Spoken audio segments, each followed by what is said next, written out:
தை பிறந்தால் வழி பிறக்கும், கூட்டணிக்காக கட்சிகளின் காத்திருப்பு. அதாவது நாடாளுமன்ற தேர்தலுக்கு இன்னும் ஒரு 4 மாசம் தான் இருக்கு. இந்த நிலையில கூட்டணி தொடர்பான பேச்சுவார்த்தைகளை கட்சிகள்லாம் தொடங்கியிருக்காங்க.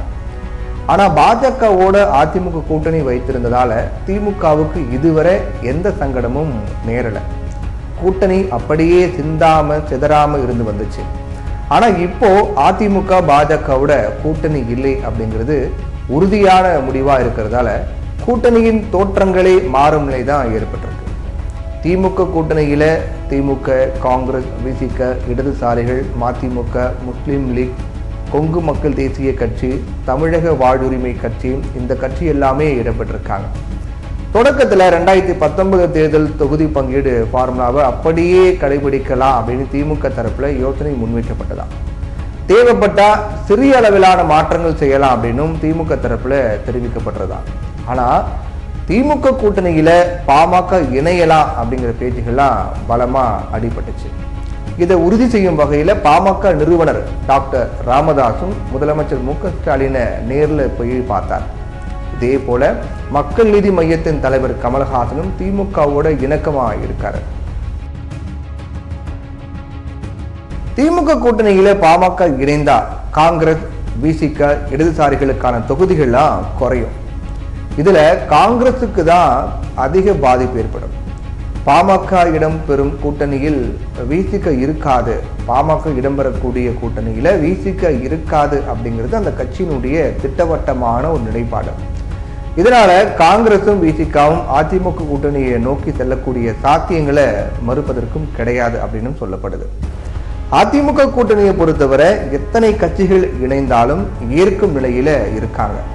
ஏன்னா பெரிய பலம் கிடையாது. அதனால எந்த கட்சி வந்தாலும் வாங்க, நாங்க உங்களை வரவேற்கும் அப்படின்னு காத்துக்கிட்டு இருக்காங்க. காங்கிரஸ், விசிக அப்படின்னு திமுக அணியில் இருந்து வெளியேறக்கூடிய கட்சிகளுக்கு கௌரவமான தொகுதிகளை ஒதுக்கவும் அதிமுக ரெடியா இருக்காங்க. இப்போதைய நிலையில காங்கிரசுக்கு 10 அல்லது 12 தொகுதிகளையும், விசிகாவுக்கு 3 அல்லது 4 தொகுதிகளையும் தரவும் அதிமுக தயாரா இருக்காங்களாம். இதனாலேயே திண்டுக்கல் உள்ளிட்ட சில தொகுதிகளை காங்கிரஸ் வந்தால் விட்டு கொடுக்கலாம் அப்படின்னும் அதிமுக முடிவோடு இருக்கிறதாகவும் சொல்லப்படுது. அதே போல விசிகாவுக்கு சிதம்பரம் தொகுதியை விட்டுத்தரவும் அதிமுக தயாராக இருக்காங்களாம்.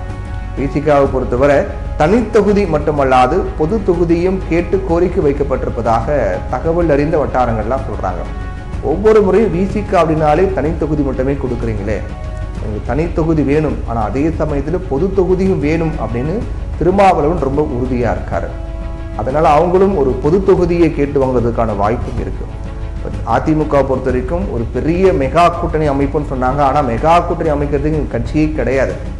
முக்கியமான கட்சியெல்லாம் திமுக பக்கம் போயிட்டாங்க. அதிமுகவும் 2ஆ உடைந்து ஓபிஎஸ் ஒரு பக்கம் போயிட்டாரு. டிடிவி தினகரன், சசிகலா இவங்கெல்லாம் சேர்ந்து ஒரே அணியில இருந்து தேர்தல் எதிர்கொள்ள போறதா சொல்லப்பட்டு வருது நிலையில எடப்பாடி பழனிசாமி தலைமையிலான அதிமுக என்ன செய்ய போகுது அப்படிங்கிற கேள்விக்கு தான் எந்த கட்சி வந்தாலும் நாங்க ஏத்துக்கிறோம், நீங்க கேட்கிற தொகுதியை கொடுக்கிறோம், குறிப்பா காங்கிரஸ் மற்றும் விசிகாவுக்கு அதிக தொகுதிகள் கொடுக்கிறோம் அப்படின்னு காத்துக்கிட்டு இருக்காங்களாம்.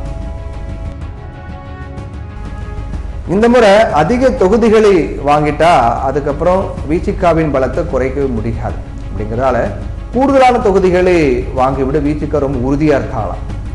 1-2 தொகுதிகளை திருப்தி அடைந்து விடக்கூடாது அப்படிங்கிறதுலையும் கராராக இருப்பதாக சொல்லப்படுது. அதே போல காங்கிரஸ் கட்சியின் கூட்டணி இருந்தால்தான் தேசிய அளவில் பலம் கிடைக்கும் அப்படிங்கிற நிலைமையும் இப்போ இருக்குதா தெரியல அப்படின்னு வெளிப்படையாகவே பேச தொடங்கிட்டாங்களா திமுக நிர்வாகிகள். திமுகவுக்கு கிடைக்கக்கூடிய இடங்கள் தான் அதற்கு டெல்லியில் தனி மதிப்பை பெற்றுத்தரும் அப்படிங்கிறதுலையும் உறுதியா இருப்பதா சொல்லப்படுது.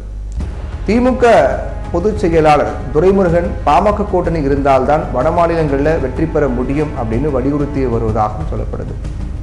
வட மாவட்டங்களில் காங்கிரஸ் வலுவாக இல்லை அப்படின்னும் எடுத்து காட்டி வராங்களாம் முக்கிய நிர்வாகிகளே. தொடர்ந்து இன்னும் ஒரு வாரங்களில் பொங்கல் முடிந்தவுடன் தமிழகத்தில் கூட்டணி பற்றிய தெளிவான ஒரு முடிவு வந்துவிடும் அப்படின்னு எதிர்பார்க்கப்படுது. இந்தியா கூட்டணி அப்படின்னு இருக்கிறதால காங்கிரஸ் பொறுத்த வரைக்கும் அதிமுக பக்கம் போறதுக்கான வாய்ப்பே கம்மி தான். திமுகவோட இருக்கக்கூடிய கூட்டணி தான் உறுதியான கூட்டணி. ஆனால் அந்த தொகுதி பங்கீடு வரும்போது என்னென்ன பிரச்சனை ஏற்படும் அப்படிங்கிறத நம்ம பொறுத்திருந்து தான் பார்க்கணும்.